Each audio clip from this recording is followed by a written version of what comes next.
Good evening, everyone.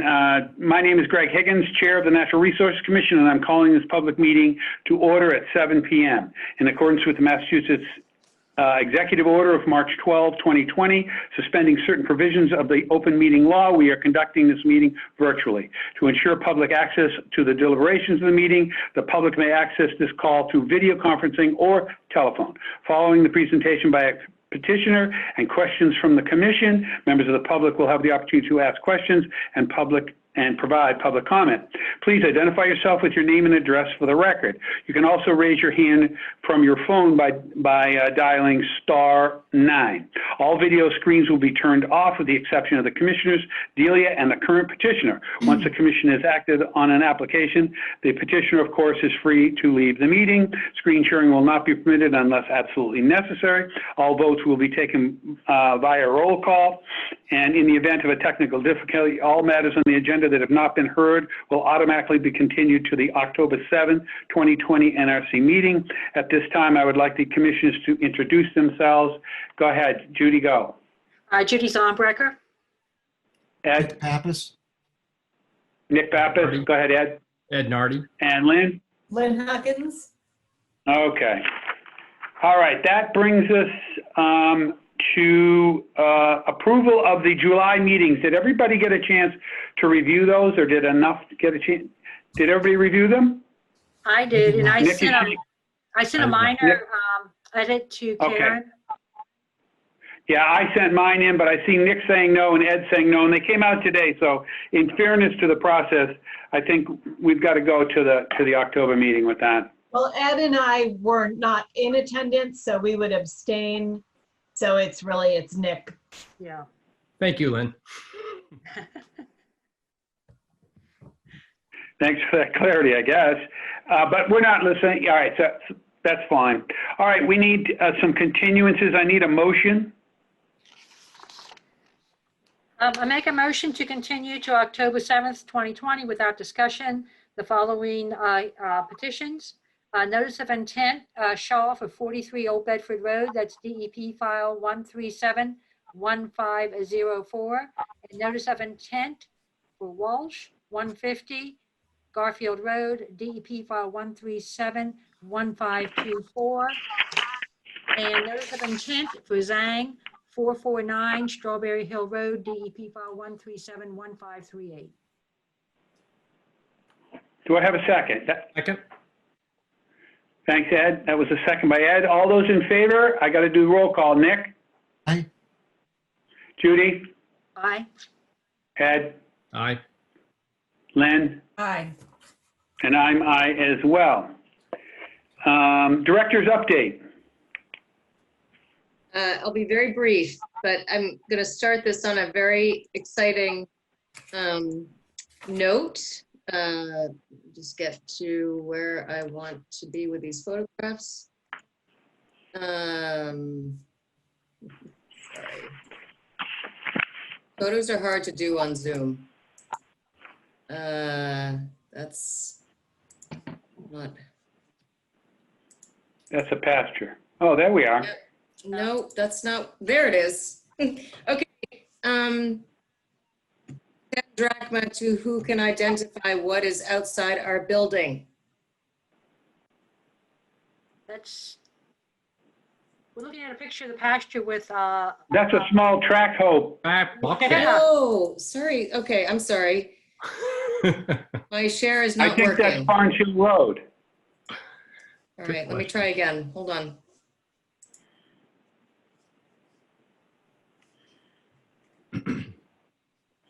Oh, I can't believe I can't show you this.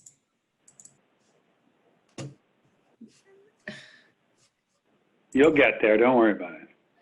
This is so special. This is so wonderful. Okay, so I have it up. Let me try again. Stop share. Share. an Okay, alligator. here we because go. of global warming. Oh, Oh, is that a cocoon? Yes. Wow. Yes, and we have milkweed right out front. So who can tell me what this is? Little, looks It's a like a milkweed piece of spot. jade jewelry encrusted with golds. Yeah. monarch butterfly. Yep. Wow. Isn't that cool? Wow. Congrats to Lynn. So yes, it'll be there for a couple of weeks. It'll turn clear and the monarch hatching out of our, Let me just warn you, I had one just like this and it was eaten by somebody. oh, So good luck. okay. Well, we've got everybody interested. I'm going to put a sign up tomorrow because the building inspector that I showed it to said, God, if I had noticed that, I would have plucked it right off and brought it inside. Hearing to me. So I'm going to put up a little sign that says, look, but don't touch our little dark chrysalis. Well, So, I hope the birds pay attention to it. Can you put a little cage around it to keep the birds from eating it? you know, birds, so they eat milkweed because it's toxic and they have evolved, Okay. become, if a bird eats it, they spit it out. Oh, And okay. it does happen, but they're toxic to birds. So, Yeah. Good luck. we'll Good let luck. nature take its course. If it gets picked off by a juvenile blue jay, then we have to just, accept that loss. But Good luck. I thought you would appreciate Very that. neat, Yeah, very cool. Yeah. very neat. So the other things, a couple of other things that I wanted to relay to you. One is that, that we did some work at Haywood Meadow for stone wall restoration here along what we call the East Meadow, which is the gun house side of the meadow. This was done in 2012. And then in 2015-16, we did this restoration here, removed the stone wall along Haywood Street, install the stairs. And after we finished this restoration, we realized that we should have removed these horrible looking bollards that go along Lexington Road. This is the 2012 restoration wall. The gun house is back here. And Yeah, we should have removed those and extended the stone wall so that it matched what was restored in 2015. Anyway, we didn't think ahead to do that, but we're going to remove those bollards and then reconstruct a similar extension that will match what's there. So that contract was just, or the RFP on that was just issued today. Bids are due October 2nd. The reconstruction or construction will be done this fall. Delia, and that's with CPA funds, right? Correct. Okay, that's what I thought I remembered. Yeah, the estimated contract is about 20,000, Mhm. and it's all through CPA funds. Yeah. Yep, good. Yeah. How many linear feet is that roughly? Just out of about curiosity. 75 Thank you. dry laid stone wall. Yeah, it's beautiful work. Yeah, Yeah, we're hopeful that the contractor who did the original construction of that wall will bid on this because, we'd like to. Obviously, it needs to match what's there now. Yeah. And then at Barrett's Mill, I think I've mentioned that we're doing a pollinator garden there in front of the Red Barn. It's about 4,000 square feet, and we're looking to do that planting with the farmers this fall. So I've got a plant order in for a bunch of pollinator plants that we'll put in and hope to replicate what we're doing at Haywood Meadow with that very small but quite significant pollinator meadow there. I should also mention at Haywood Meadow that the Haywood Meadow Stewardship Committee is interested in doing a work party to kind of make the meadow look a little bit more intentional. Some people have expressed concern about the messiness of the way that it looks because in August, there's not a lot of stuff blooming, particularly on the town side or the west meadow. It's got this beautiful Indian grass, which is the blue stem with the copper head, but it's a little wild. So the Haywood Meadow Committee Chair Joanne Gibson has gotten some complaints, as she does this time of year. So they're going to have a work party to remove the ragweed and the artemisia and some of the other tall, non-native and sort of unsightly vegetation. So if anybody on the commission or attending the meeting tonight is interested in assisting with that, it will be at the end of September for a work party. So just shoot me an email and let me know if that's something that you're interested in helping out with. And then the final thing on my list to let you know about is the proposed recreational facility at Giroux. They're proceeding with their invasives, their invasives removal community effort, which they had talked about during the hearing. That's scheduled for September 25th, Friday, and 26th, Saturday, with a possible date of October 1st. So if anybody's interested in helping with this community effort to remove invasives, also let me know and I'll get you in touch with the right people to help out with that. And that's it for me. Thank you. Thank you, thank you. Moving right along, 1134 Main Street, DEP file number 137-1536. We're getting close on this. We got the stamped. Who's here this evening? Is anyone here this evening representing that project? I'm here, Alan Rocco from Core States. Alan, you're here. Okay, where are we now? Yeah, I don't know if we need the plan up. I think we've got stamp plans in. We've had the flood levels. Hi, Alan. We've had the flood. Whoever, by the way, whoever Brandt is, Brandt, would you do me a favor and put your last name?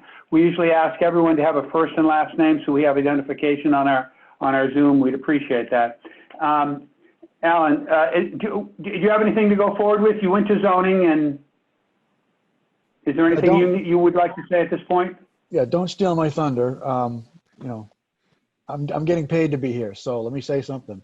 I was going to steal your thunder, but then I just felt for your family. That's all. All right. Well, you know, I'm all alone here, so no, thank you very much, Mr. Chairman. Yeah, we met last time and had a couple of housekeeping items and provided updated information and plan drawings to the commission, and with your assistance and with your positive recommendation, we had a good week last week. We were at the planning board and at the zoning board on Tuesday and Thursday respectively, and armed with your favorable recommendation, we got conditional approvals from both boards. So you know, we feel like we're moving forward. We got some momentum here, so you know, with that, if there's anything left or any questions unanswered, I'm happy to take them at this time. Does any commissioners have questions? I think I would like to review. We did have a neighbor that raised several issues, which I'd like to discuss, but is there anything anyone has to ask the petitioner at this time? Yeah. And please stay on, Alan, but you know, there were issues about the floodplain calcs and the pervious impervious calcs, which I think your plans answered. I think we've all read as commissioners read the sheet that staff has prepared for us, and defining what a new development project is versus a redevelopment. And does anybody have thoughts, having read that material? It basically, we're wholly within the building and parking lot, and therefore we're redevelopment, not a development, is how we're seeing it as a commission. Does all the commissioners tend to see it that way? Yes. Yes. Does anybody have any thoughts on that? The discussion, I think that Mr. Cini has raised these issues, and I think it's fair that we have at least address them and make sure we've all thought about them. But the plans do seem to show that you're just taking a parking lot and plunking a different house down, a different store down on it a little closer to the road, and that's not our purview as to how close you go to the road. So, yeah, you were going to say something, Judy. Yeah, I was just going to say that the analysis that staff provided us in terms of this being a redevelopment made sense. Otherwise, people who may donate land, such as what happened here, would be at a significant disadvantage if they wanted to redevelop the part of the property that had a building on it. So I think that entirely makes sense. So Yeah, I do too. I'm just going to run through what my thoughts were on this, just so that it's in the record. And Yeah, go ahead. so the first comment that the abutter Edward Sidney had questioned the previous analysis and whether it included the Baker Ave boat launch land as well as the existing 1134 Main Street site. So those were subdivided in 2014, and the impervious analysis is only on the 1134 Main Street parcel. Does not include any lands that was donated to the town and is currently being used and enjoyed as a park. Mr. Sidney notes that he claims this is a new development project, but the regulations don't define new development in the way that he interprets them to be defined. So this site, 1134 Main Street, is currently almost entirely developed. So any work within that parcel is a redevelopment and not a new development. Hence, there is no alternatives analysis required. And I think that was it. Just to Thanks. have that in the record. No, I appreciate that. Thank you. So I think without any other commissioner comments, because I'd like to open it to the public if there aren't any. Seeing none, I open it to the public. Once again, Brant, whoever you are, if you would identify your last name, I would certainly appreciate that.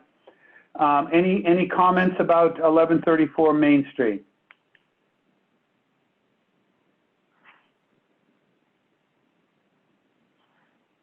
I don't see any, so at this point, I think we might be ready for to move on. Judy, do you have an order up? No, I'm afraid I don't, Greg. I can pull it up very quickly, though. That would be nice if you could, and gives the public an extra few seconds here to chime in.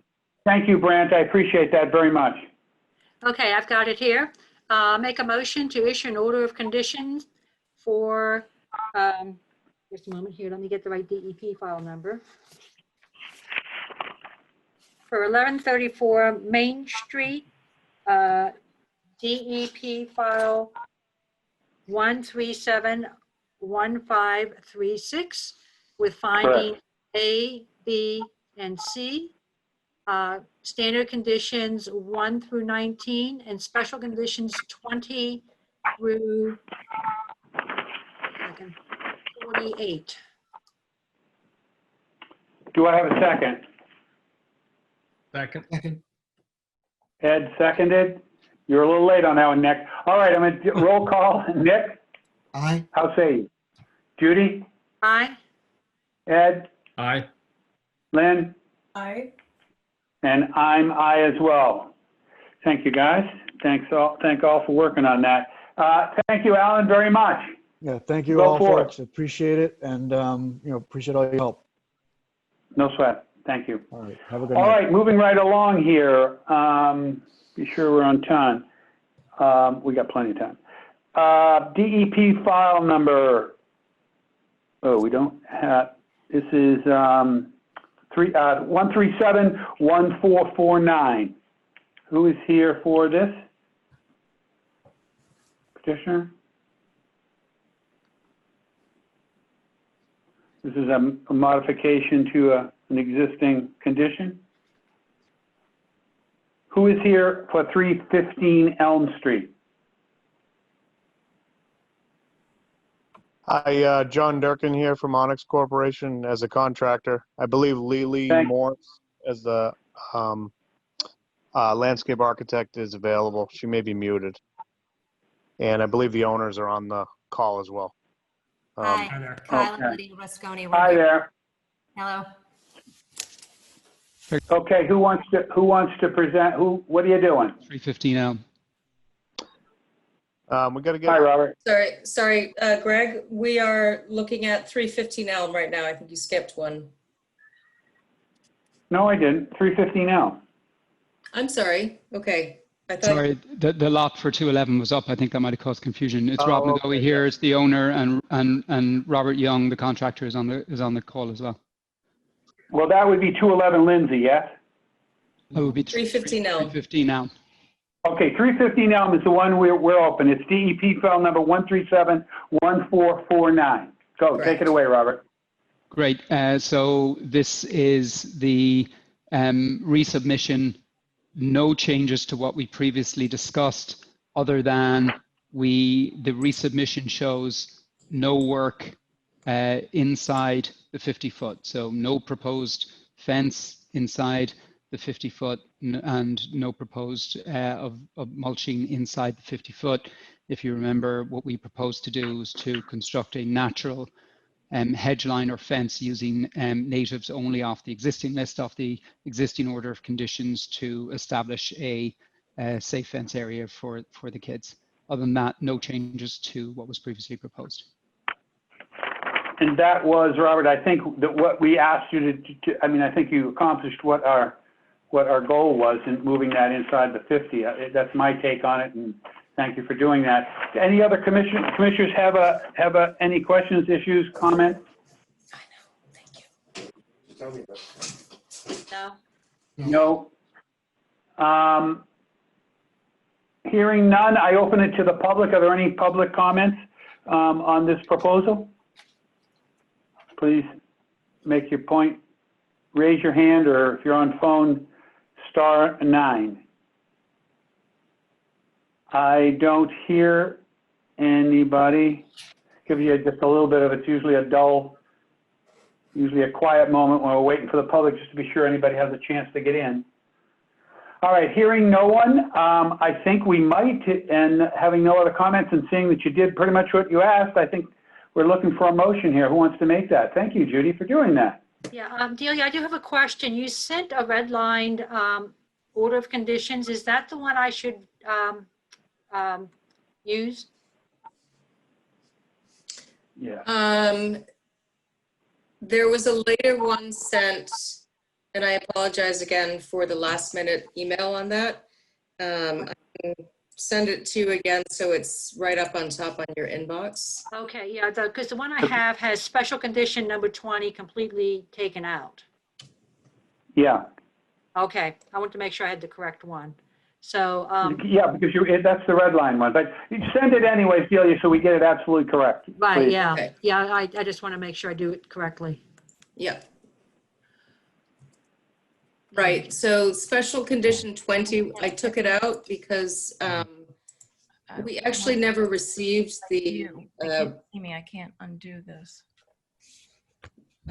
sorry, we never received okay, so there was an original order of conditions issued and an amendment issued that slightly changed the location of the house lot. Yeah. Both of those orders required that Don't have this shown. a plan, an as-built plan of the foundation be developed and submitted to the commission. So that was never provided.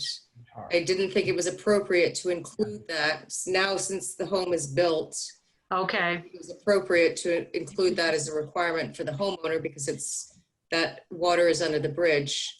yeah, And hopefully the construction has been done according to what the original plan was. I mean, the reason we have requirements in the orders is so that the builder can be sure that it's being constructed appropriately before building further on the foundation. But we Right. never got that, so that's why that was taken out. okay, great. So I should say that then it's still special conditions 20, but then take off the one at the, to 56, right? Let me Because that's pull it how up. many, that's how just- many special conditions there would be with that one removed. Correct. Okay, Yep. all right. That's right. Thank you for the explanation. Sure. So I'd like to make a motion to issue an order of condition for a request to amend the notice of intent for 315 Elm Street, DEP file 1371449, with finding A, standard conditions 1 through 19, special conditions 20 through 56. Do I have a second? Second. Thank you, Ed. All those in favor? Ed? Aye. Nick? Aye. Judy? Aye. Lynn? Aye. And I'm aye as well. It's unanimous. Thank you. Go put your fence up and finish your job. Do a Thank nice you. job, and thank you for understanding our position as well. Thank you very much. No worries, I appreciate it. Thank you. Oh, you're welcome. Moving right along, 211 Lindsay Pond, RDA 20-10. Who is here? I see, I think. So Who is speaking on behalf of you? Are you speaking on yourself? Lily Morse, can you? I see her. There she is. She's unmuted. Yep. Okay. And can you see me? No.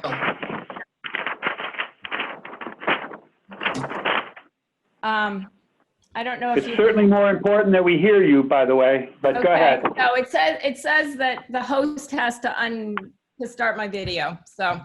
Correct. There we go. Okay. So my name is Lily Morse. I'm the landscape architect for this project at 211 Lindsay Pond Road. I'm representing Kyle and Lydia Rastoni, who are on this call, and John Durkin, who's a landscape contractor who will be working on this project, is also on the call. And if we could go to the next page to the landscape plan, that would be great. Thank you. The Rasconis are proposing to put in a swimming pool outside an existing barn. The current condition of the property of this area is mown lawn. While the pool itself does not fall within the 100-foot buffer, a small corner of the project does. We need to do some grading to level the area to install the pool.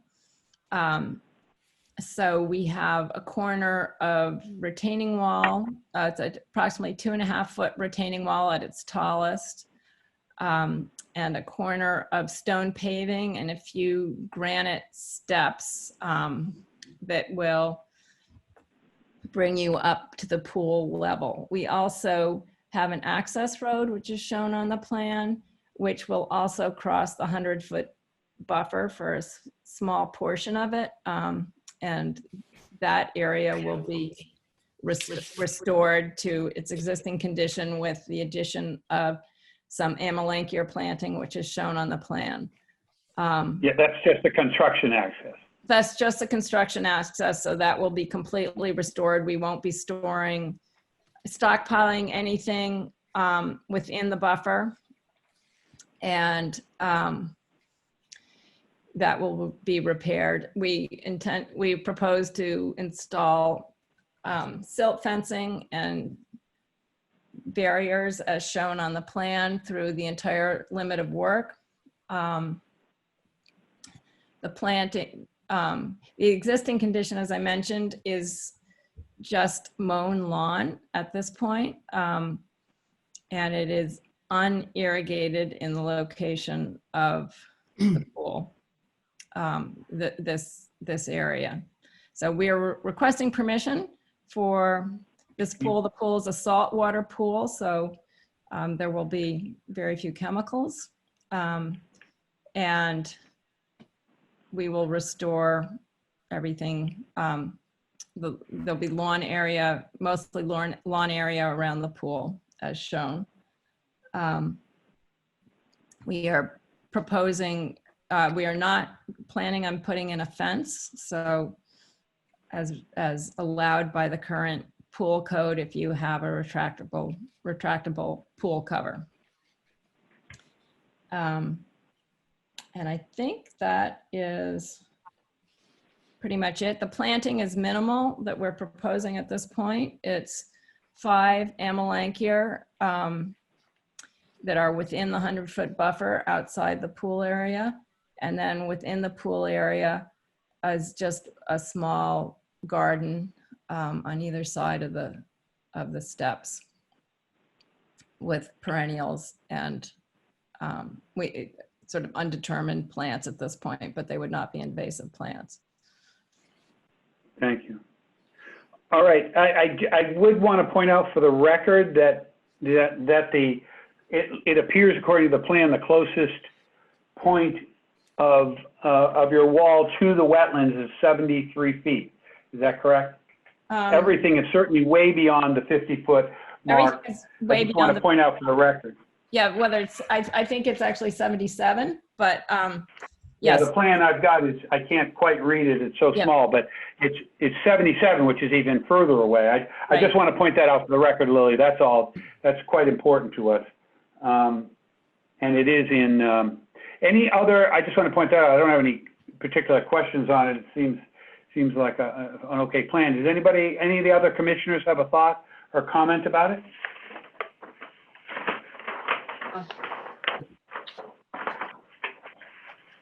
I guess the date of the party is what we're all waiting for, of course. But, Everybody's invited, so- right? well, it's the only time we have leverage, let me just say. All right, hearing nothing from the commission, anybody out there in the public have any thoughts, comments? It seems like a pretty straightforward, it's all, as you say, it's all in already dealt with, it's not natural state, it's all mowed lawn.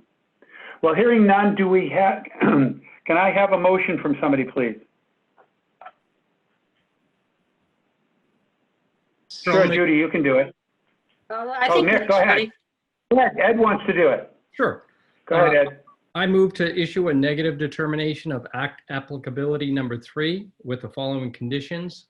1, a pre-construction site visit shall be held on site before earthwork begins.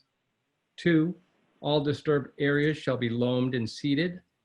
3, a certificate of compliance for DEP file number 137-1136 shall be submitted to the NRC within 6 months of the issuance of the RDA. And 4, after the project has been completed, the applicant shall submit a letter to the NRC stating that all work has been conducted in accordance with all the conditions of this determination of applicability. Any changes from the RDA shall be described. Do I have a second? Second. Thanks, Nick. I see a second. All those in favor, Lynn? Aye. Judy? Aye. Nick? Aye. Ed? Aye. And I am aye as well. Thank you very much. Go forth. I don't know if you can get it done this season, but We'll try. John will try to get it in, I'm sure. Thank you all. Thank you very much. Thank you for all your work. Thank you, everybody. Moving right along, 73 Monument. Notice of intent DEP file number, it doesn't have one. Who is here to discuss this project? Brian, I'm not sure, can you hear me? Brian Butler? I can hear Brian Butler. And this is my face. And just for the record, there is a file number, it's 1542, Oh, good. which hopefully Okay, I simplifies. didn't have that. All right. I believe also here representing the project is Jeremy Randall from Battle Associates. Jeremy, are you there? Or Delia, could you? He was. Um, Yeah, Delia will unmute you. We'll Okay. unmute him. We can keep the ball rolling while Jeremy's making contact. Yep. And I did just see tonight, as I was going through the emails to find the agenda and so forth, the Karen's request for hard copies from the 10th for the stamped version of the plan, which I didn't see.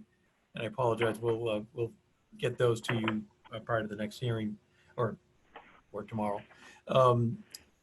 It's just in summary, or to roll back a second, this was subject of a notice of intent in 2019, this property, 73 Monument Street.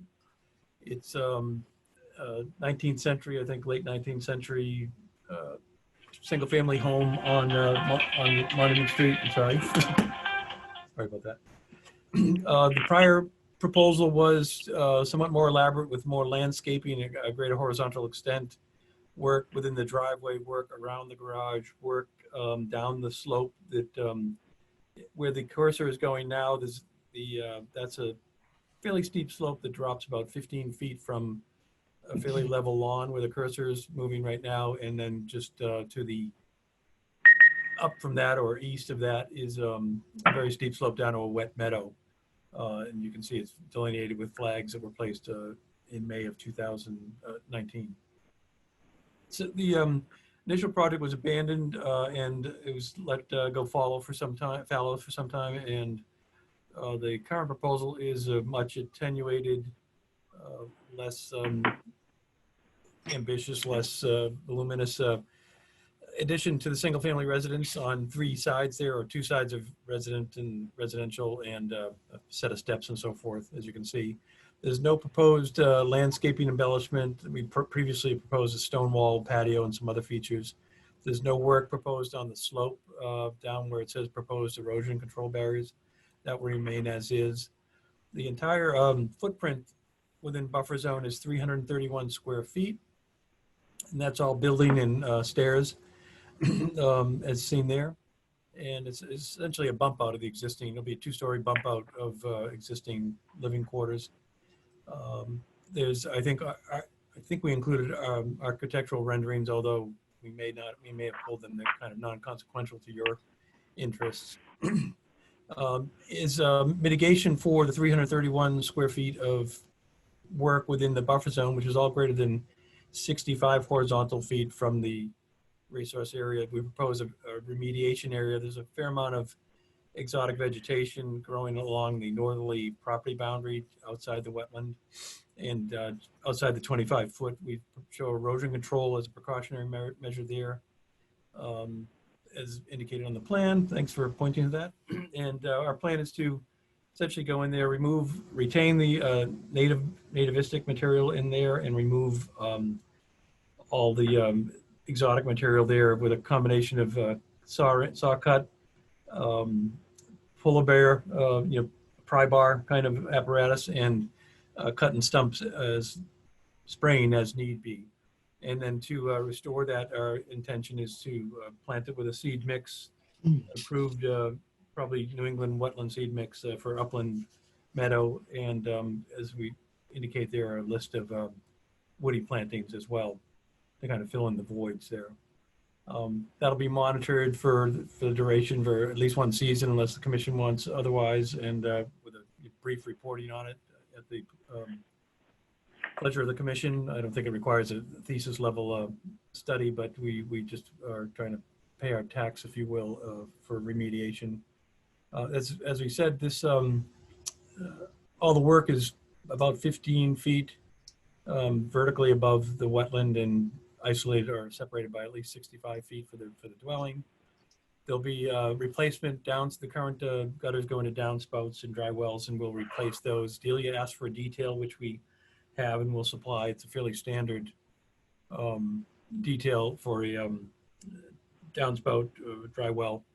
It's actually used in a number of state codes and so forth. We'll provide that detail on the plan or as a separate exhibit subsequent to this, in anticipation of any other questions or additional materials that you might need.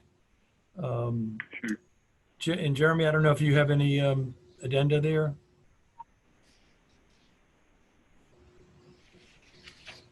Is he live or? He should be. Delia, is Jeremy mic on? So, Jeremy Randall? You need to turn your video on.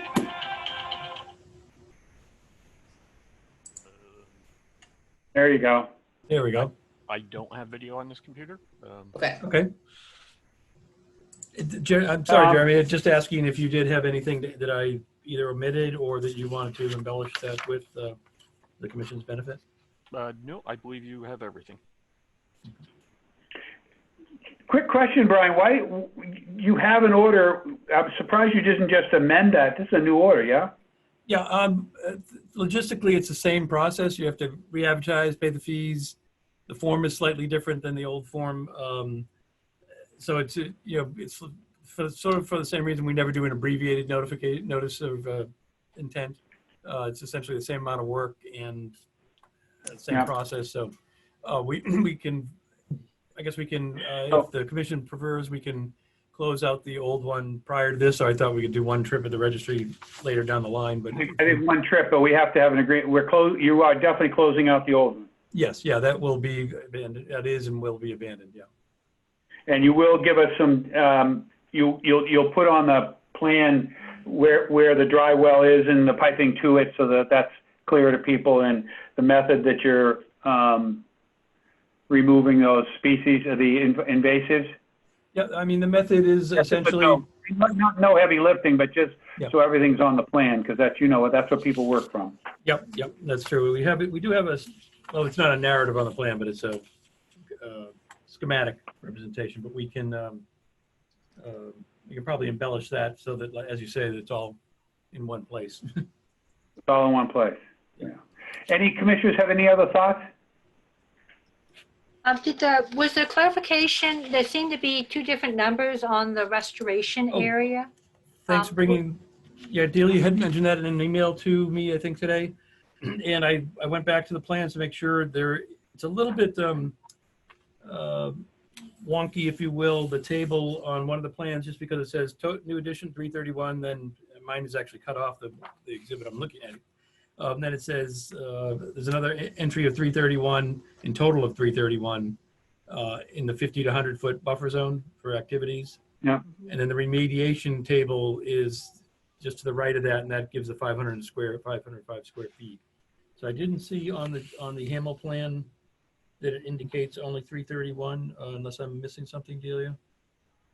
So there's a couple of different things. I mean, I think on John Hamill's plan, he notes that it's 253 square feet of new impervious, but that's because this portion of the addition is over existing pavement right now, or Oh yeah, his is a square foot impervious delta, the change, yeah. Yeah. right. So your narrative speaks to 331 square feet of this area for the mitigation area.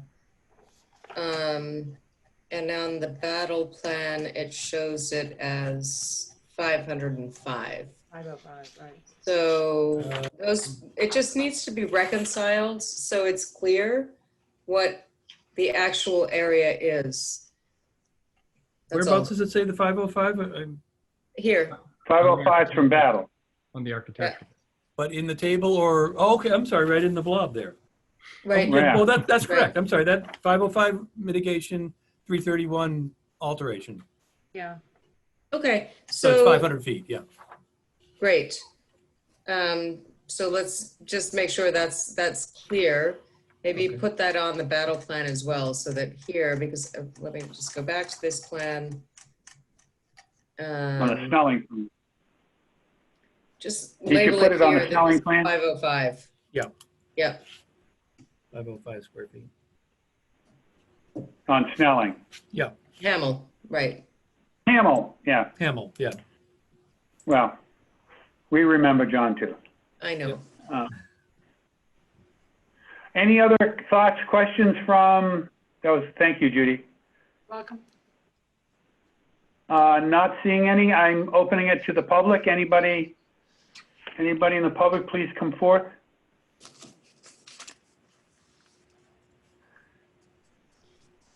Just give everybody just a second to, So just one thing, Step so up. Brian, just so it's clear, you mentioned that I had requested a detail of the infrastructure, but it's really just showing the locations, as Okay. Greg mentioned, on the plan of the Okay, dry just- well and any associated infrastructure.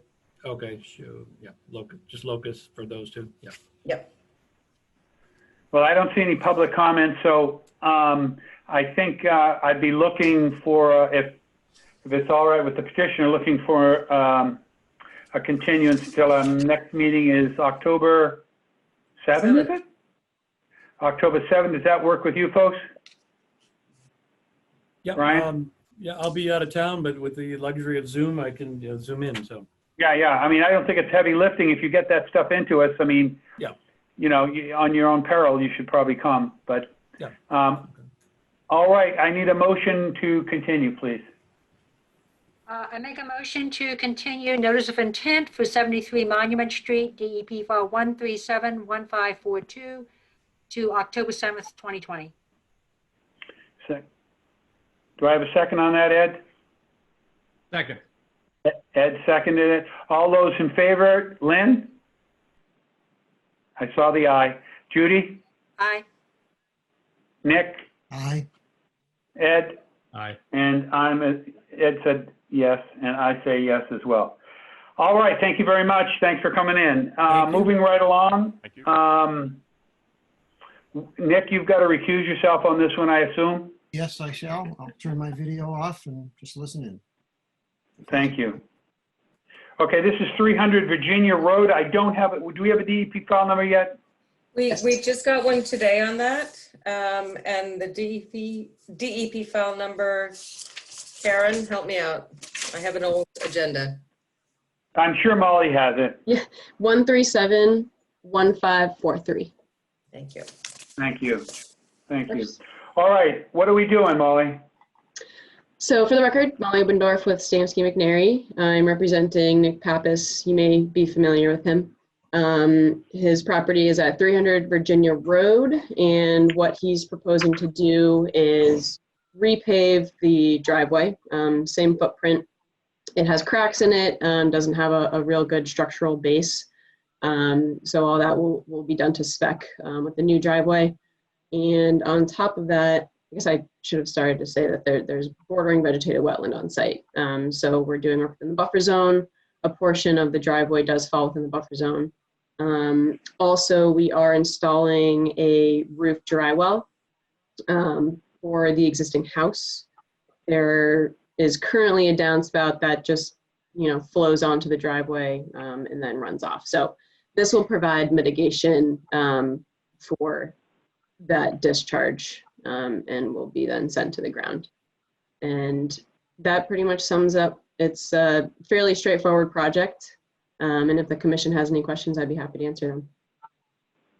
So it's just the back left or direction, southeast corner of the parking area that is within the 50. Everything else is outside the 50. Yep. Correct.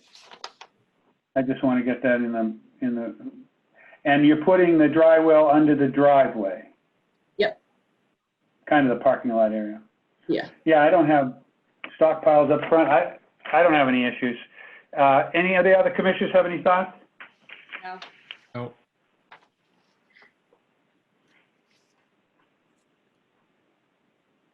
Hearing none, hearing nothing, maybe we take the plan down and see if the public, so we can see if people want to jump on.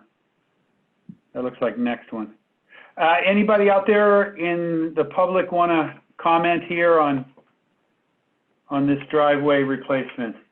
It's all done in form where it exists. Hearing none, what do we need to do here? We need to, Actually, can I mention? do we have the order written forgot? up or do we? We do. All right, Ed, do you want to take away? Sure, Molly, I didn't know if you. I was just going to say, Molly, were you going to say something? one last thing. It's just a minor modification. Nick and I were talking, and the siltation barrier proposed right now is a silt fence. We'd actually like to propose wattles. So we can provide a new plan that has that detail on it, which can just be conditioned. So it's just a changing of the detail. So we'll provide that revised plan. Okay. I move to issue an order of conditions for 300 Virginia Road, DEP file number 1371543, with findings A, standard conditions 1 through 19, and special conditions 20 through 48. And would you add the wattles in that maybe? The wattle change? Yeah, and changing the siltation fencing to wattles. Okay, now I need a second. Judy? Second. Okay. All those in favor, Lynn? Aye. Judy? Aye. Ed? Aye. And I'm aye as well. Thank you, Molly. Great, Sorry. thank you all. Greg, can you just remind me, tell me, I was busy writing, who seconded that? I did, Judy. Delia. Thank you. Judy. Great, thanks. All right, moving right along to, Nick, come on back wherever you are. There you are. 20 Ridgeway Road, DEP, notice of intent. Do we have a number on that yet?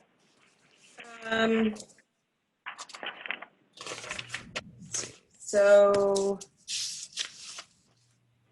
If not, it's 20 Ridgeway Road. we did get a DEP file number on that, and I'm working off an old agenda. I apologize, but Karen. Yeah, or it's a new Colleen, agenda and it doesn't have it on it, so. Yeah. The most recent agenda I have doesn't have it on it either. We don't care. Well, let's get underway.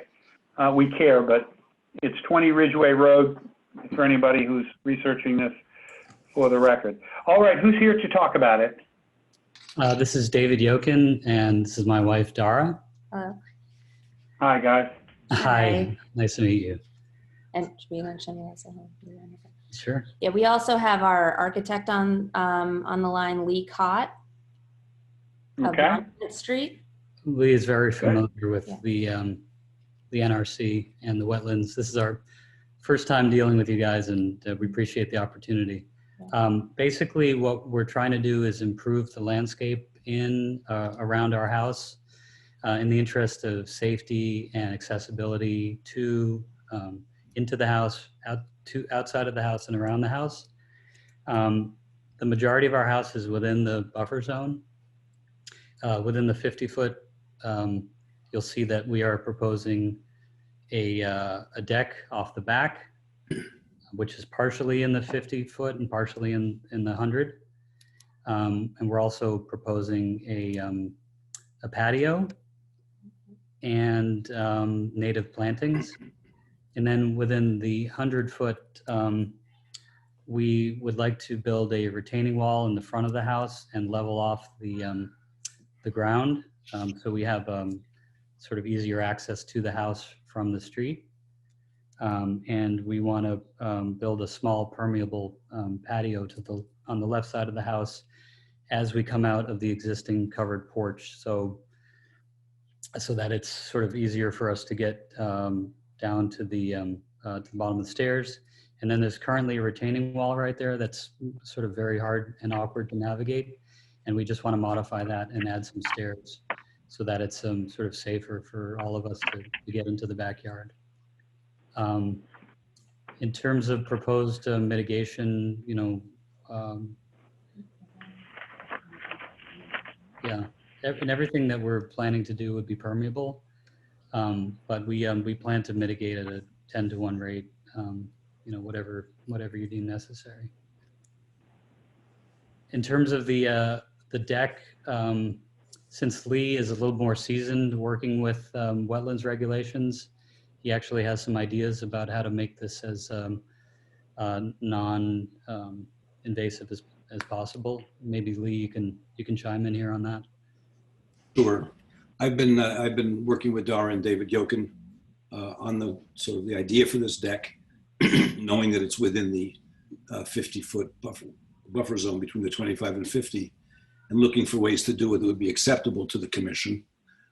As you can see, we're bringing the stair. Can you see my pointer? Can you see my mouse? No. No? Okay. No, but Adelia will move her mouse. Okay.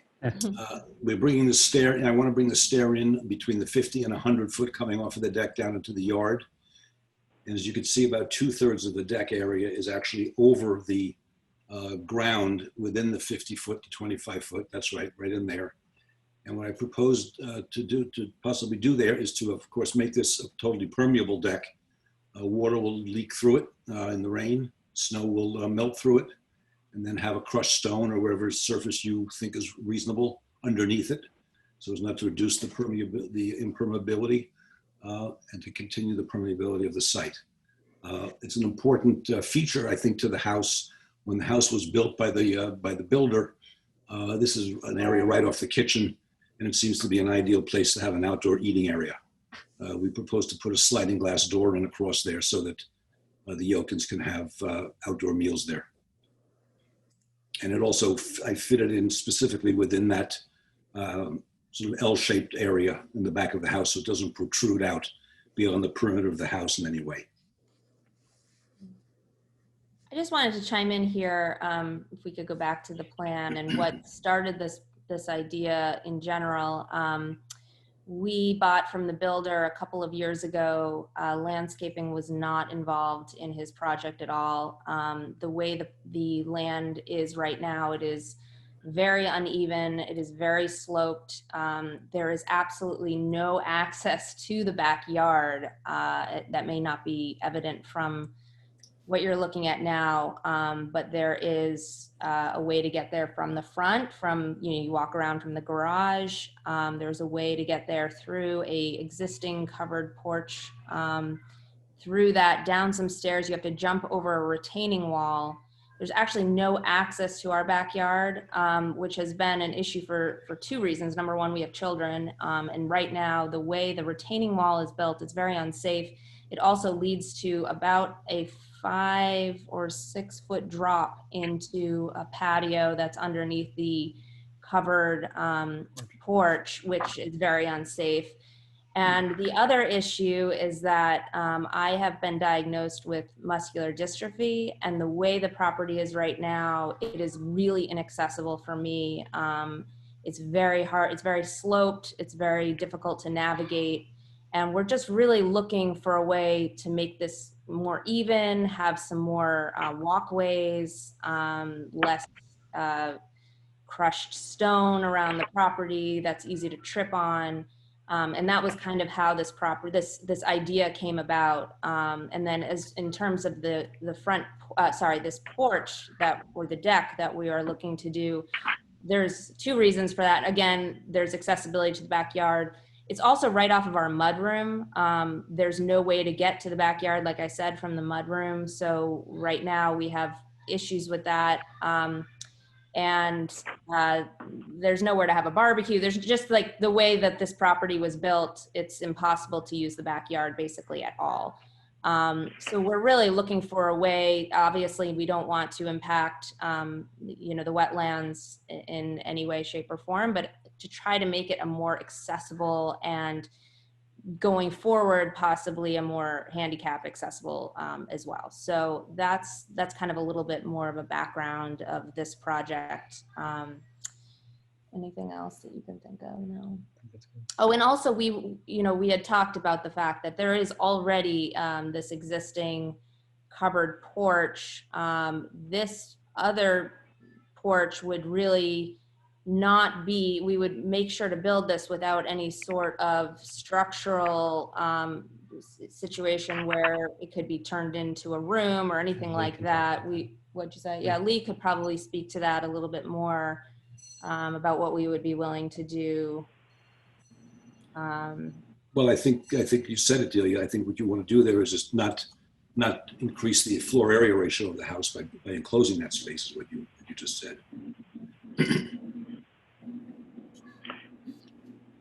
Yeah, okay.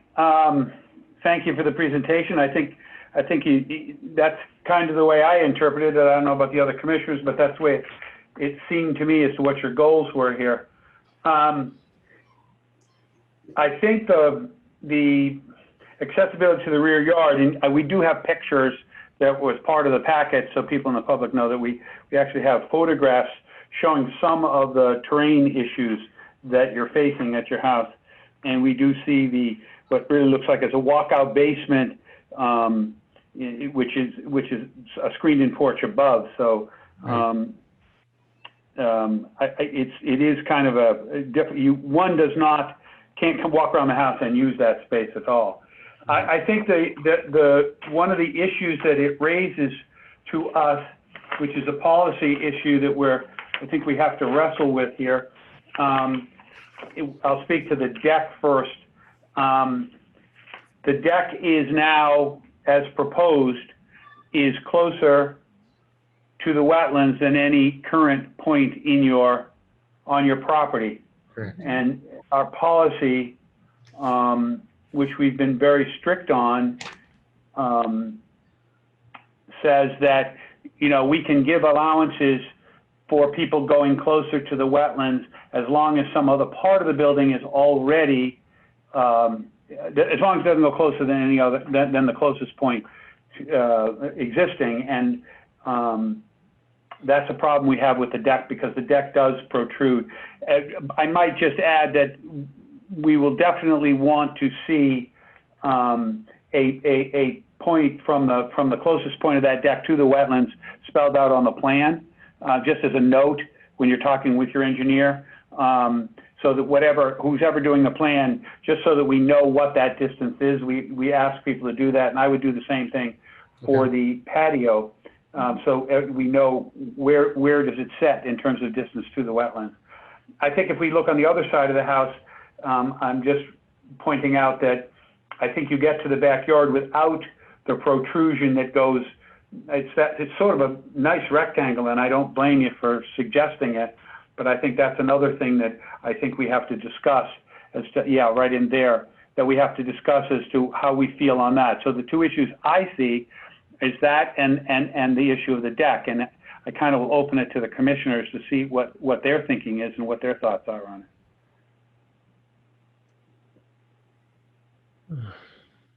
I had a question on the patio. At the very back corner closest to the wetland, is that, I see plantings, but is there also a wall proposed there? So our landscape contractor proposed building a little bit of a wall at the edge of the patio. So you probably can see it in that sort of dark. It's a seat. It's not beyond the plants. It's before the plants. Before the plants, right? Yes. Right. Okay. The shaded area. We don't need. I mean, it's just a flourish in the patio design. We certainly don't need it if it's too encumbering on anything. Yeah. I think that, agree with Greg, it's the structure within the 50 and, moving, looking at ways to move the structures in the patio and the deck so that it's no closer to the wetlands than the current closest part of the house. We were happy to take that sort of, that little wall off. That's no problem. Yeah. I think we also look, you weren't, I think you were on the call, but going back to, we had something on Elm Street, 315 Elm Street a few minutes ago. Mm-hmm. And when we permit new houses, we sometimes, and you're not unusual at all, this happens all the time, where a builder comes in and gets approval, and as you can see, kind of pushes everything fairly close to the limits of the 50-foot marker, right, and then sells it, and then homeowners come in and they go, gee, it would be much better to have a deck here, or much better to have a patio, or much better to have a fence in the 315 Elm Street. It was a fence issue. The fellow just wanted to go into the 50 just a little bit, and I just want to emphasize that it's not a minor issue to us to go into the 50. So we understand that. Yeah, it's kind of hard, and I do understand you're sort of having a sloping rear yard. Your first floor is basically in the back of your house is really the second floor, I would assume, the way this looks. Right. So I do understand a deck makes complete sense to you folks. But I think we need to discuss how we deal with that, so that we don't create precedent that others have lived by and they go, hey, what was that all about? Sure. What are thoughts of anyone else's thoughts, Ed or Lynn or Nick? Greg, I saw that Delia sent over I think a overlay of the former house on this new plan. And I don't know how that holds in terms of, obviously it was disturbed before, it had a structure on it where the new deck's proposed. Correct. Obviously the new plan and the new approvals for the house remove that, so again, I'm not sure if that sense of grandfathering comes into play here. I'm not sure about the commission's, general attitude towards that. Just to be clear, so David and Dara, you understand what we're talking about. Absolutely, yeah. There was a house there, and your house was built, that was taken down, your house was built there. The back right corner of the former house was very close to the position of your deck. Interesting. Yeah. We were unaware of that. We didn't know that, know. actually. Yeah, we didn't know. I know. Yeah. Yeah, well, it came up in a discussion that Delia and I had, and I said, well, what? And we researched it, and we're I'm not sure whether it helps us or not. If you would, if the builder had asked for it, he could have built the deck on there and said, I'm going no closer, and we probably wouldn't have had heavy lifting to sign on to it. But that's not there anymore. And does it grandfather in? And how long would one grandfather it in? If that house was taken down in 1950, does it still apply? One would say probably not. Just a couple of years, does it apply? That's what I'm personally wrestling with in that regard. Wow. Lynn, do you have any thoughts on it? Yeah, I think I echo you, Greg. It just, what we've been trying to accomplish is very clear guidance for people so that we're not being arbitrary project to project. Correct. So the concern for me is how do we make a clear policy that if you can somehow show a plan that might have been approved and there was structure there, I struggle a little bit with whether we are watering down our efforts that we've made over the last several years to be really clear so that we are very consistent. To Greg's point, even the prior application on Elm Street with a very small section of fence. It's tough. I'm not sure I have an answer right at this moment in time. I will say we did. I don't either. I'll say we dealt with something similar with the historical district where we used to live before we bought this home. We lived in the center of town, and we had a similar issue where we had to go back and look at how the property had been built. I know their policy is that if it had been approved in the past, that if we could show that there was something there in the past, then we were allowed to build. And I know that obviously we're dealing with the resources, natural resources versus the historic elements of our town, but we went through something very similar, and it does say, it was very similar. We had to look back at how, years past of how something had been built in that exact space. But I appreciate that. Yeah, go ahead, Lee. Yeah, thank you. I should have introduced myself when I first came on. I'm very sorry. No, that's fine. I am Lee Cott, and I'm a resident of Concord. I live at 599 Monument Street, and I've had NRC work on my, I've been doing mitigation and landscape work on my property for the past 10 years. And in fact, I'm coming in to see you fairly soon for a certificate of completion. I just, in fact, wrote to Delia today about to get that started. But I mean, it sounds like you are inclined to want to think about ways that we might be able to build this deck, given that there was something there in the past, and we're not making a condition any worse. Is there a compromise that we can do? Is there a way we can have sort of just trim that deck by a few feet so that it's no closer to the wetlands than that one corner of the house is? It looks like it's almost a de minimis dimension.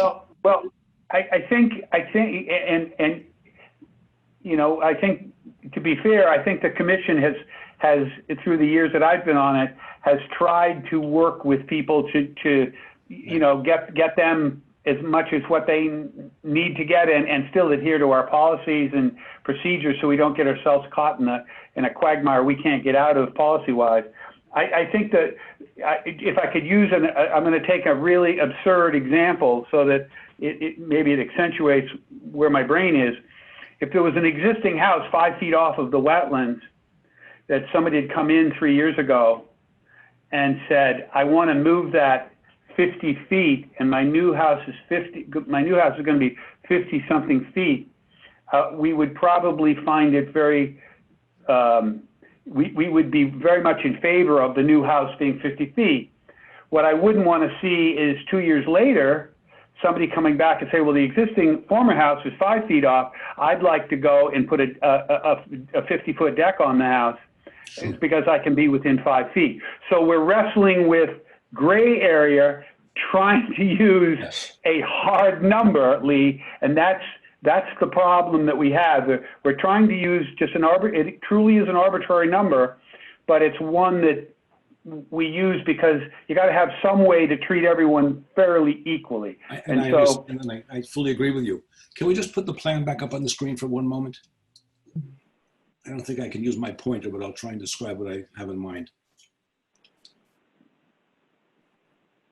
Thank you.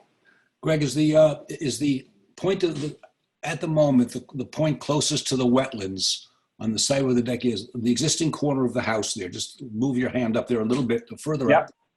Yeah, there. Right. That seems to me to be the closest point to the wetlands. Correct. The dotted line is the wetlands adjacent to it. So it's really the difference between this distance from the corner of the deck to the dotted line and the corner of the house to the dotted line, right? And that is correct. And the current house, let me say, that corner, because I've got the old plan, is 40.1 feet. So that, if I'm reading that correctly, everybody else would, any other commissioner, but I'm reading it says 40.1 feet, I think. Yeah, that's what I read too. Yeah. So what if we just trim the Okay, so I'm just letting you know that you're already 40 feet from the wetlands at that point. Go ahead. Go ahead, Lee. I just want to point that out. What if we just trim the wall back, not the wall, but the edge of the deck back to adjust it to the same distance from the wetlands as that corner of the house is? So it's not a rectangular deck, it would be more like a... Then by definition, what you're saying, if I define it correctly, you're saying that you're going to create a deck that is no closer to the wetlands than the closest point existing. Correct. That we can deal with. Because if we can do that and make that a workable deck functionally wise, then it might be worthwhile trying to do that. I'd be happy to draw that. It might be worthwhile doing that. You and I can't decide without seeing it exactly what you're talking about, but I think we'd have to see, as I had said earlier, lines directly to the wetland saying, 40.x and 40.x and 41 point, so that it's clear on the plan that you haven't gone any closer. Then I think, is the rest of the commission agree by nodding maybe that would meet a criteria that we've agreed to? I think we've done that in the past, or we've proposed that in the past. Yes, we have. Yeah. We've let people fill in like a U-shaped house, fill in the middle with a deck and things like that, as long as they didn't make it closer. We're trying to be cooperative and yet keep a policy that we can live with. It's difficult as homeowners, I know, to understand, but if you sit here for 6 years, you'll get it. Nobody likes to do this. One other option may be, and this might be complicating things a little bit too much, this is a deck, whereas the former structure that was that close to the wetlands was a permanent, enclosed structure. So one other option might be to redesign the deck to be within what the former footprint was of the existing house and include some restriction that gets recorded at the registry that says that deck will never become, in that configuration, something that is built on to be enclosed as a 3-season porch or an addition or anything else. I think that's where a lot Yeah, of decks. I'm a little afraid of that. That's a rocky road because using my example of 5 feet going to 55, all of a sudden what you're telling me is I can have a 55-foot deck and that'll be approved within 5 feet of the wetlands. And I don't think we mean that. I know I'm using an absurd example, but Understood. that's the slippery slope. At what point is that okay to do and is not okay to do, you know? Right. You know, we're not doing it 49 feet 6. We're going to be inside, if 40 feet is the house, it looks like you're inside 30 feet with the existing proposal, you know? So all right, I think we would like to come back and talk to you about that and do a drawing. But I have a better idea. Yeah, and you know, Lee, the way we work is we really don't do proposals. We try to define what we need and let you make the proposal. So I don't want to say that anything's approved through this discussion, but that would be an avenue I think you'd be working your way out of the quagmire. Okay, so let me suggest this, if I might. What if we remove the deck from the plan now? And if it's possible for you to approve the entire rest of the scheme, and then we either amend it later or come back. So I would like the Yokins to be able to start construction in the fall, when is the ideal planting season, and not have to do this in the springtime, which is not great. So, right. So let me ask, if we brought this plan into you and it didn't have the deck, would you be inclined to approve it this evening? What do people feel about that? And I think we have the issue on the other side. Can you give me the justification for needing to make the patio as large as you have in the 50-foot on the other side? I think if the builder had come to us with that, I think we would have pushed back. Mm-hmm. Yeah. That's my sense. Is that the commission's sense? Yeah, I guess I would apply the same standard for the patio as we just talked about for the deck, which is no closer than the existing closest point of the existing structure. Well, I could, because it's not a structure, I don't think a patio is a structure. It is. I think for ease of getting around the house, I can understand looking at the picture, and I think, and I don't think we're going to make a decision tonight, Lee. We usually don't do half-baked decisions. We need to see the plan and what the actual proposal is in the plan. So just as an aside, I don't think we can just verbally take that deck off and do anything in terms of tonight. Sorry to say that, but the other side, it looks to me that I could see a working relationship where, let's call it the walkway that's in front of the, or behind, whichever you look at, the undercovered space. I could see, you know, I could sign on to maybe something that went straight across to the lot line, you know, right like that, because I can empathize with looking at the pictures as to how difficult it is to live there. But to add a living space, which is what I see that deck is on the back, is it's very nice, and I'd like it, but I think it's an incursion we wouldn't have allowed a builder to do. Yeah. Yeah, I think that's right. Yeah. I'm sorry, Greg. I was referring to the patio not being any closer than any point on the house to the current wetlands. Yeah. But yeah, I think the chopping off that back part of some. Well, you can be 46 feet. The thing is, there are no lines on this plan telling us how far off wetlands we are. If the house is 40.1, I would go over there and draw a line up from the wetlands and say that certainly 40.1, when I don't know where that would lie. Yeah. You know what I'm saying? But if we built that patio within 40.1 or whatever it is, that would be acceptable? I think that would be no issue. Okay. But that's not an approval, please. We're working this out. No, we understand. We just want to be able to give, parameters when we speak to the landscape architects and whatnot. So. Yeah, I think you're in better shape on that side if my quick, well, I don't know.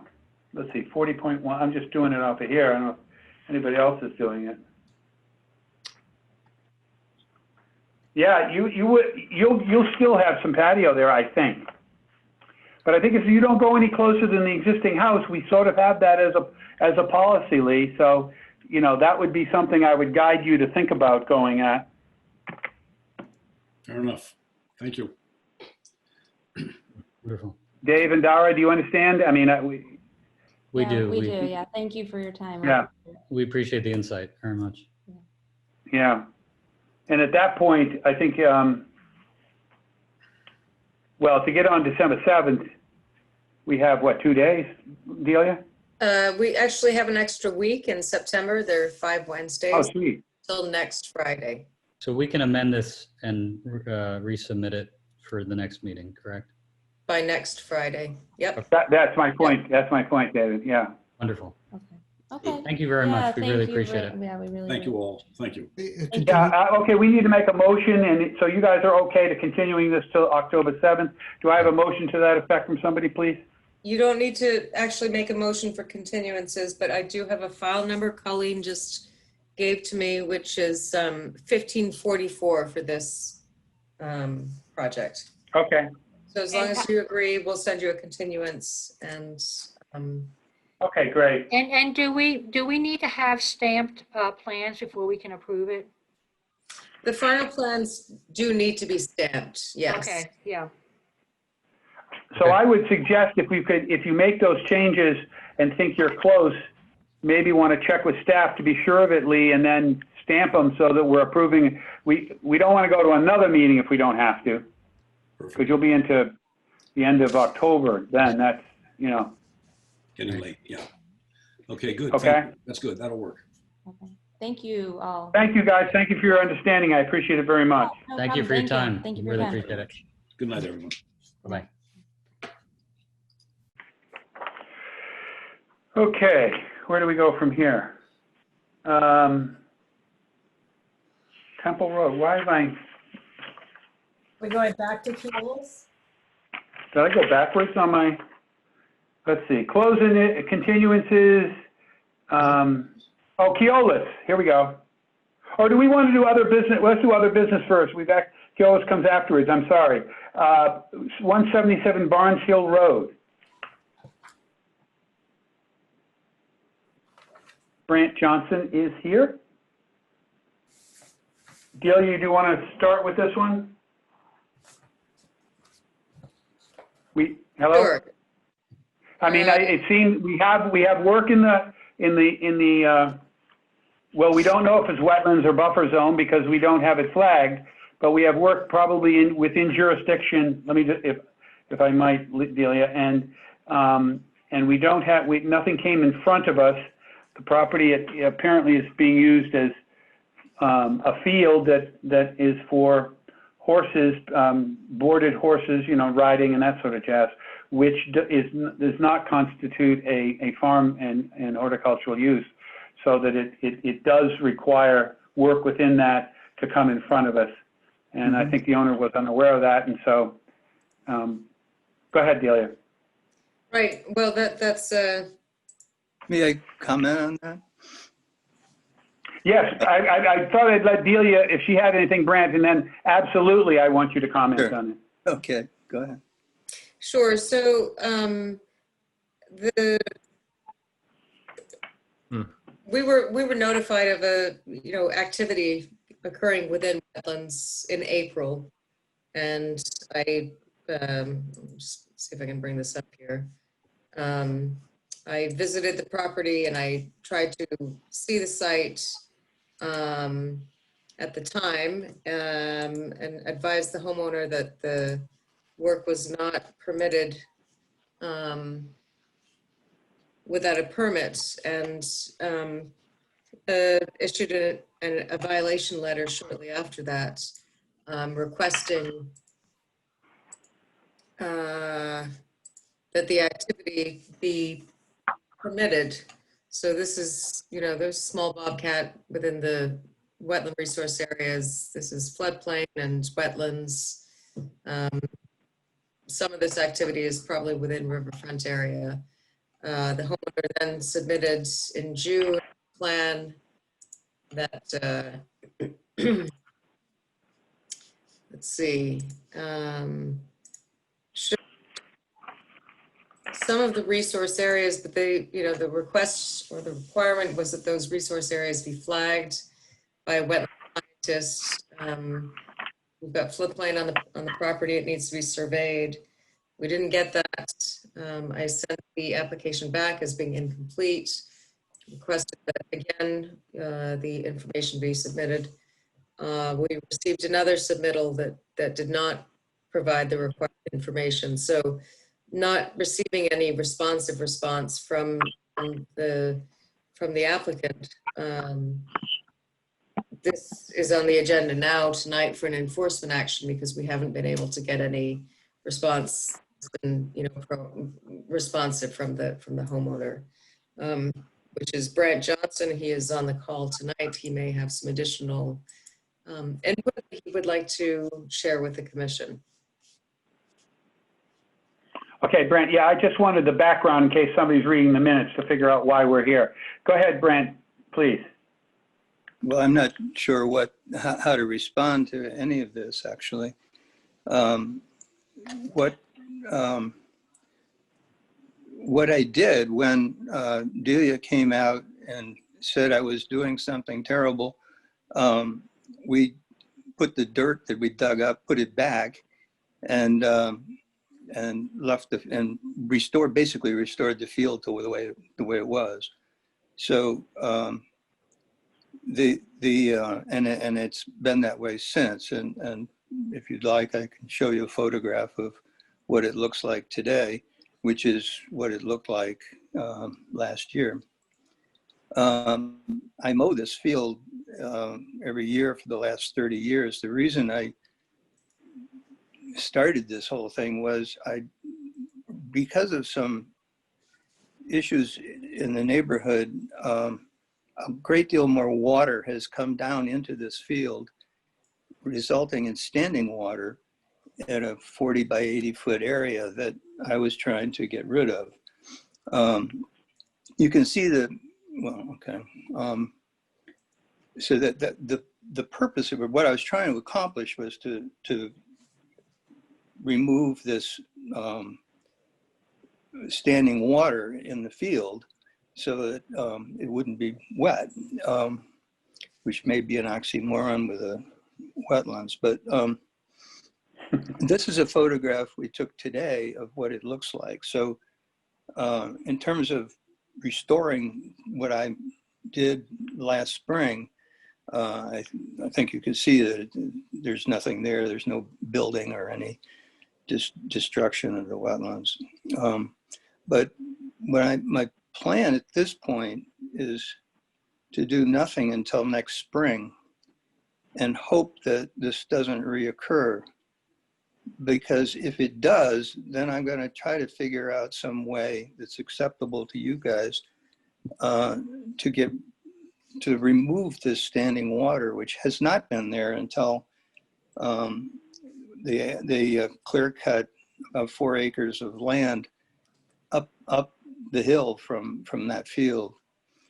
So, and we've been mowing this field for like 30 years, and this is the first year I had standing water on the field, and I'd like that not to be the case.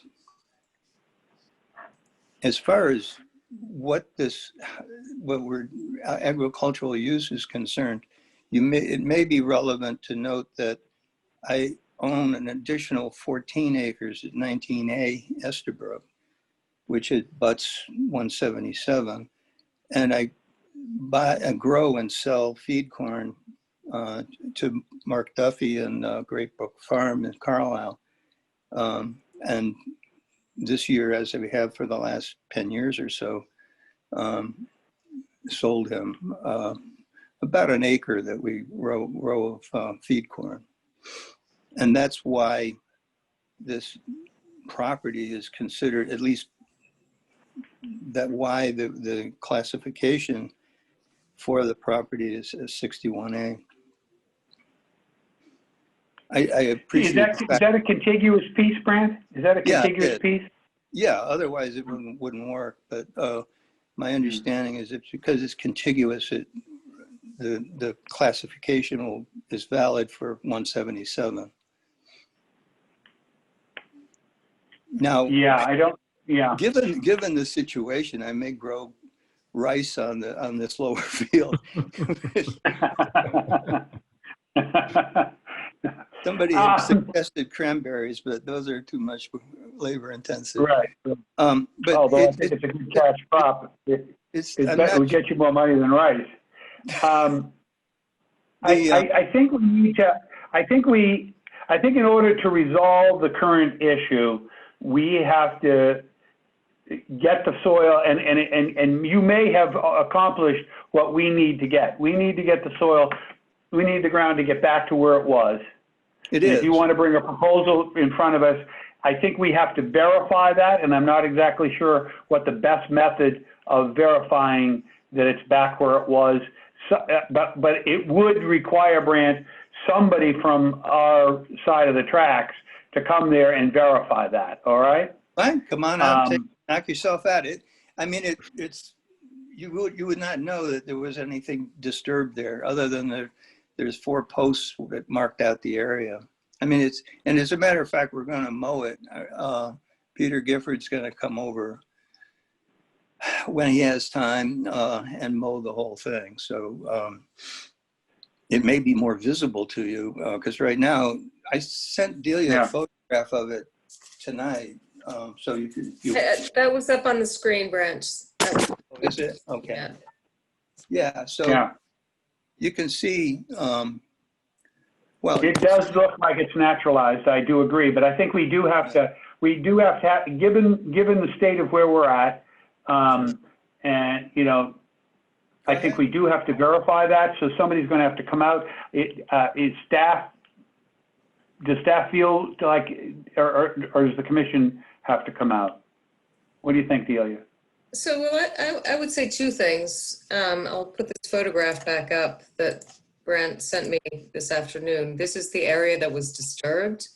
It's clearly looking quite different from this area here. So what these species are in here that are now coming back are, area, I think we would want to evaluate what those actually are and if they're desirables or if it's not desirables. And that's one thing. And it's a mix of grass and weeds. Brent can have somebody go and evaluate that and provide a report to the commission. I'm fine with staff doing that.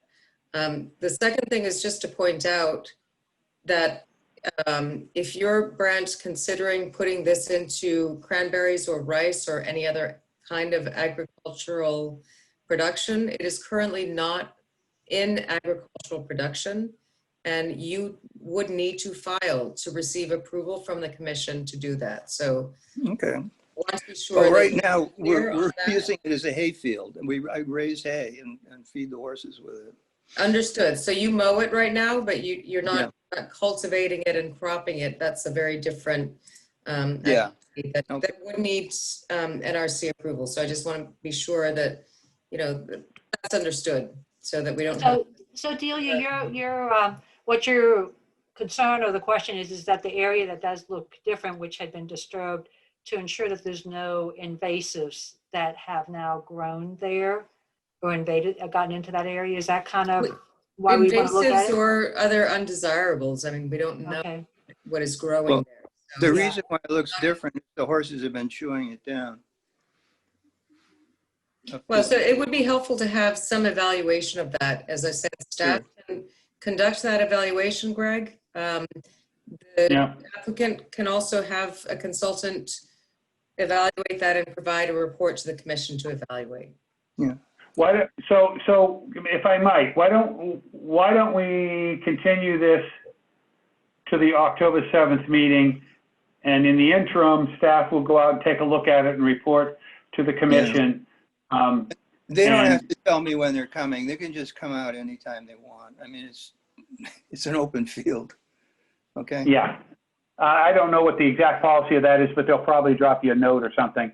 But come out and just look at it and verify that it's back to a reasonable facsimile of where it was. And if that's the case, we might be able to resolve this rather easily. However, I think you do, Brant, just not to sound like a hard guy here, but you do have, a potential letter coming. Should it not be, we're going to require that it go that direction. Should it not be that way? Well, it is. So we don't have a choice on that. That's not a choice. It's hopefully a moot point. Exactly. I would agree, and I hope it's moot as well.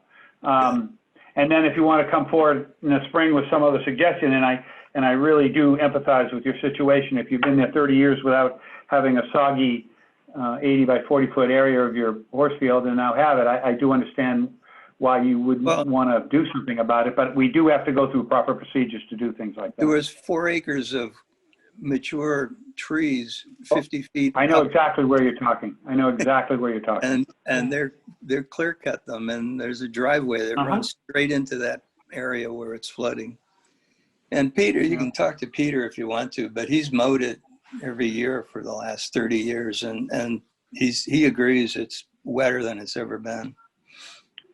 Yeah, and I don't know whether you ask them to put a diverter in and come in, if they're outside the zone, I suppose they could divert. I don't even bring it up, but I mean, somebody's pointed out I could build a 400-foot ditch next to on the outside of the fence of the field that might divert the water. Well, that's what I was, if it's would be outside our jurisdiction, go ahead. Yeah, it is. So I am just going to point out that these maps that were developed in the early 70s show this entire field. This is the area that was disturbed. This field is within the Wetlands Conservancy District. It may be slightly wetter than it was, previously, but it's always been mapped as wetlands, and it's also, I didn't put that layer on, but this is also all in the 100-year floodplain. So, okay. It may hold more standing water than it did, a year ago. The thing is just outside the 100-year plain. The area I'm talking about is outside the 100-year plain. Yeah. Well, that would come up in the proposal. If you bring one in the spring, you'd need to show all that on a plan. But let's walk before we run here. Let's go find out where we're at and see if we're back to terra firma where it was before you went in, and that will resolve this issue, and we can move on to see if we can help you in any way resolve the wetlands, the water issue. Assuming you're going to, this is going to be a confirmation of what I've been telling you, and the pictures show that there's really nothing there.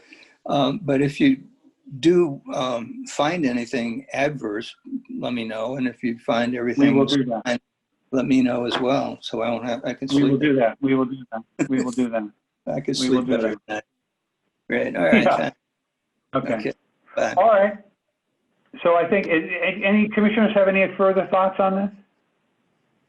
No. So I think we will wait to hear from staff, and if any one or two, couldn't be more than two, wanted to walk with staff, feel free to do that. And we'll go from there. Thank you, Brant, for coming in, and we'll move on. We'll move this along. Okay, look forward to hearing from you. Greg, do you want to ask for comments from the public? Oh, thank you. Comments? Anyone out there in the another spacecraft somewhere want to talk?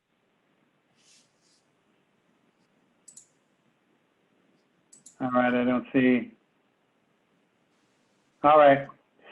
We'll move this to the 7th and get a report. We'll probably get the report before the 7th, and we'll be up for discussion on the 7th. Sure. Okay. Thank you, Brant. Bye. All right, moving to Keolis, MBTA herbicide treatment along the right-of-way. Who is here?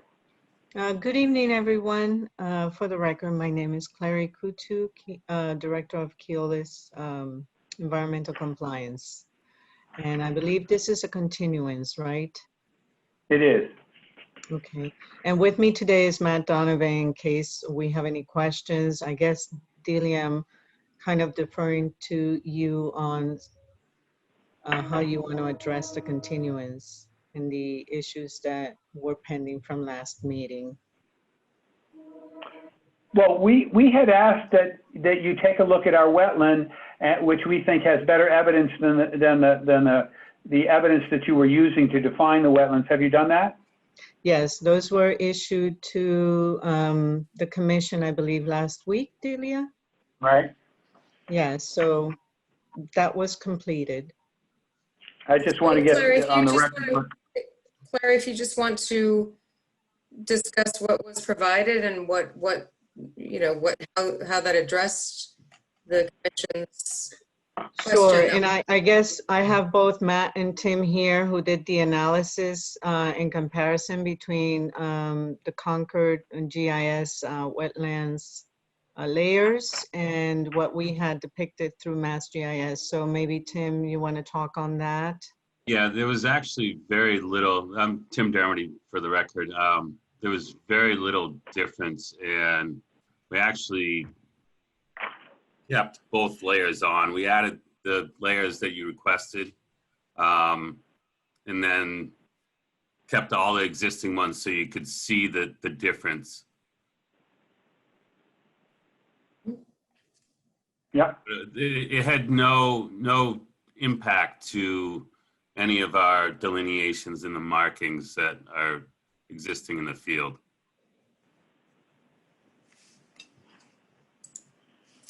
All right. Okay, so the commission probably saw the guidance that came out from MACC today, which also mirrors what the commission has issued in the past, which is a number 2A positive determination on the delineation of the wetlands boundary, but not an approval of the, there were two requests made by MBTA for a negative determination that no work would alter any resource areas, based on the fact that they're requesting to remove substantial vegetation, most of which has already been done in 2018, as we talked about at the last meeting. They're requesting that again under this. Now they're requesting it, and it's not appropriate for that to be issued by the commission, nor is it appropriate for them to be requesting a number 5 negative determination that an exemption applies because they don't qualify. The T does not qualify for these exemptions. So staff is recommending solely a positive determination approving the wetland boundaries with findings, including if there is any vegetation removal, that comes through under a notice of intent. So just to clarify, the suggested recommendations included in the application for you were the same that were added to all the communities, simply because each community has a different level of review, if you will, for each of their jurisdiction and resource areas. However, what really is important is if you issue a positive determination, will you be requiring Keolis to do an NOI for the approval of the mapped resource areas? Because this RDA is solely for the resource area maps that we're presenting. This is not to approve the VMP, and this is not to approve any kind of activity under the VMP. This RDA is specifically for the delineation of the resource areas as presented and represented in these maps to you. Mm-hmm.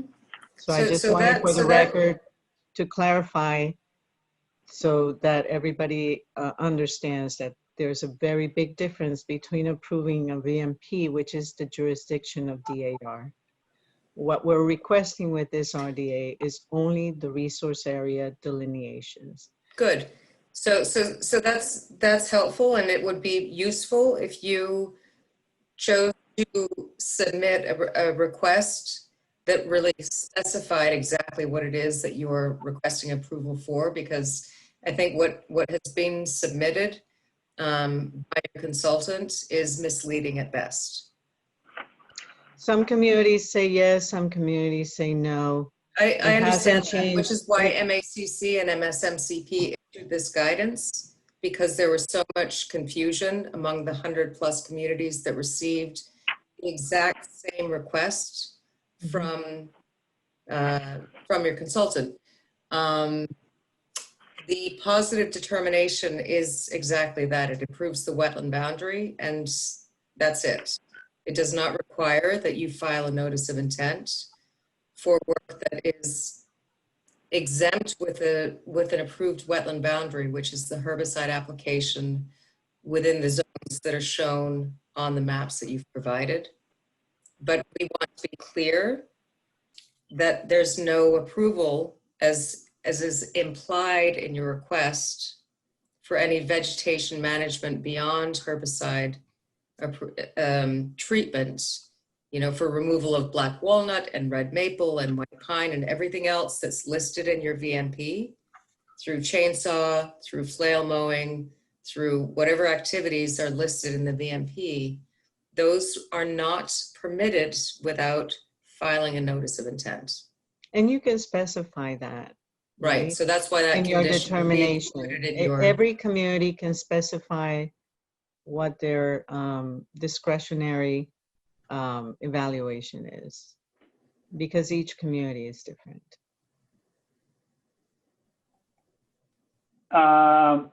Thank you. Any commissioners have any comments? I mean, I think we can approve the delineation, and we have a motion. Does that still work, Delia? Mm-hmm. I think it works. Mm-hmm. Any comments from the commissioners? Any comments from the public? I have one question. I just want to make sure. Sure. When the determination is checked for 2A, that in the lines below that it's going to say that no NOI is required? It is going to say that an NOI is required for vegetation removal outside the exemption that you're already being authorized under. So a 2A just means it is approving the wetland boundaries. There's no requirement under a 2A positive that you have to file for a notice of intent.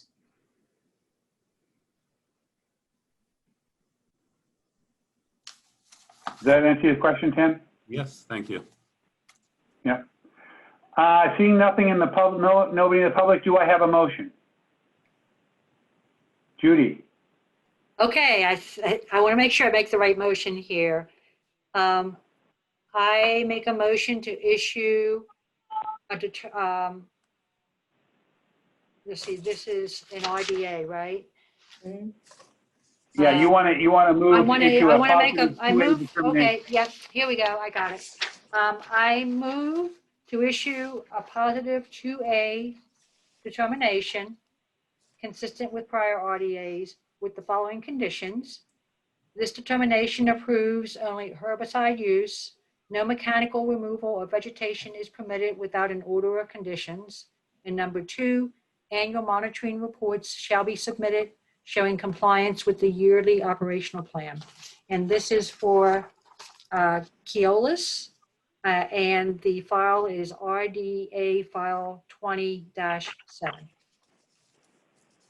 Correct. Do I have a second on that? Second. Thank you, Ed.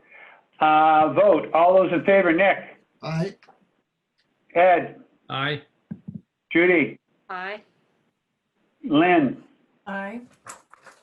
Thank you. Thank you all for coming in. Thank you, Thank you Clary. all. Thank you, Tim. Good evening. Thank you. All right, moving along. Close and issue. Concord Country Club, 26 Arnak, DEP 1371539. If you want to do them both, obviously I'm going to recuse myself as I didn't sit on the following one, but you could close and issue both of them, I suppose, in one motion if you wanted to. Do I have somebody that's willing to do that? Well, actually, there's three of them. What's the third one? Oh, I Patriot see. Custom Yeah, Homes. Patriot, yeah, Temple Road, okay. Yeah. I make a motion to close and issue order of conditions for Concord Country Club, 246 Ornac, DEP file 1371539, with findings If you could- A, B, C, and D, standard conditions 1 through 19, and special conditions 20 through 49. I also, Well, if I can interrupt, Judy, because I can't vote on the next one, maybe we're going to have to jump to the third one, and then you come back and do the middle one. okay, make sure I got the right one here. Yes, I do.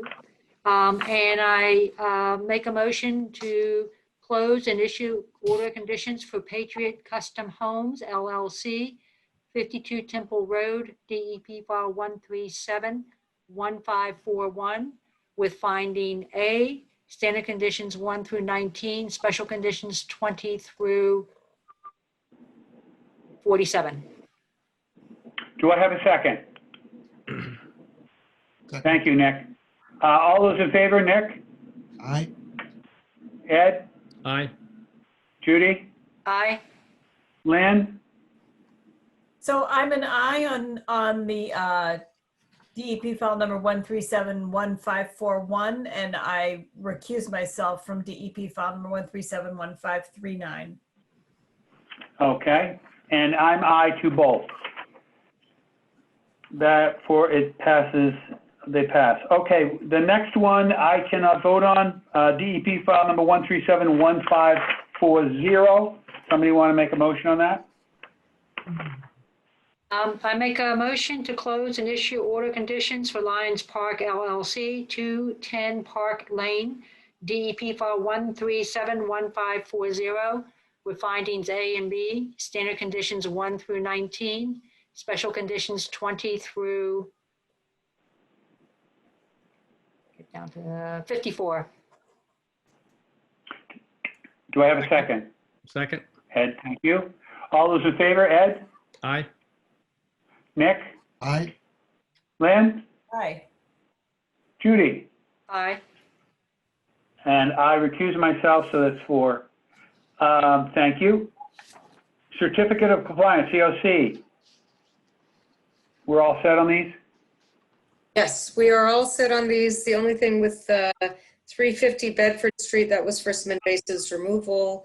There is some yard waste that's over the fence within the 50-foot. The homeowner has agreed to remove that. They are closing at the end of the month. So they've committed to doing that and send photographs for that to be completed. So I would recommend that the commission issue that certificate of compliance. And Europe is all set. Could I get a motion on those, please? Sure. I move to issue COCs for 90 Whittemore Street, DEP file number 137-1465, and 350 Bedford Street, DEP file number 137-1235. Do I have a second on that? Thank you, Nick. All those in favor, Judy? Aye. Lynn? Aye. Nick? Aye. Ed? Aye. I'm aye as well. Administrative approvals, what are we doing here? So there's Ms. Bucci had requested removal of 7 trees. We actually only will authorize 5 under administrative approvals. So he'll be filing an RDA for the additional 6. Colleen did go out and see one dead snag that was a potential hazard to the house. Excuse me. So that's what this tree removal request is for. And we recommend removal. Both of them?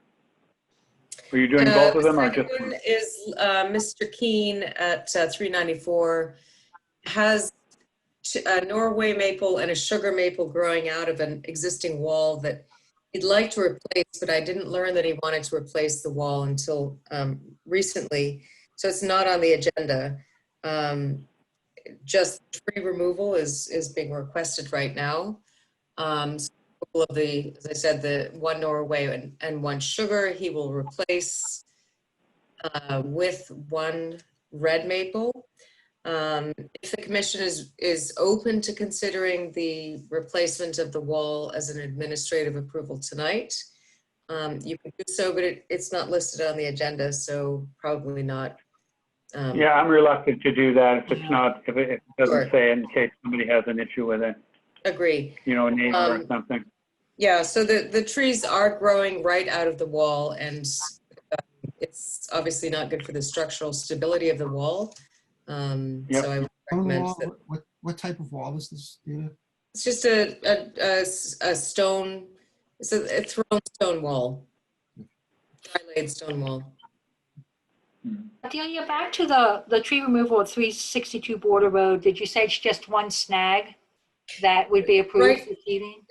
Right now, it's just one dead tree. Okay. And then the homeowner is likely to submit an RDA for an additional 6 trees to be removed. Okay. Close to the house. All right, I don't have an issue with either of those items. Anybody else? No. No. Do we need a vote on this, or we You don't. administrative approval? Yep, it's just really. All right, so go forth and sell those. Okay. That brings us to the end of the meeting, except it's a sad goodbye for somebody who is just too good for us, I guess. And she's been a wonderful, wonderful, wonderful commissioner to work with. And I mean that from the bottom of my heart, Lynn.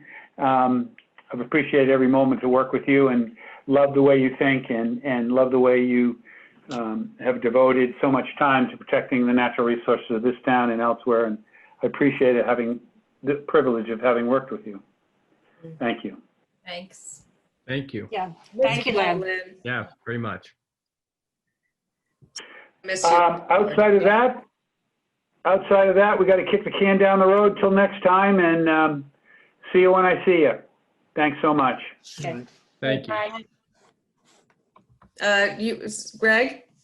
Yeah. Can you just get an adjournment before everybody? Move to adjourn. Oh, Ed, did I see you make a motion to adjourn? Judy did, I'll second it. Yeah. All those in favor? Aye. Aye. Aye.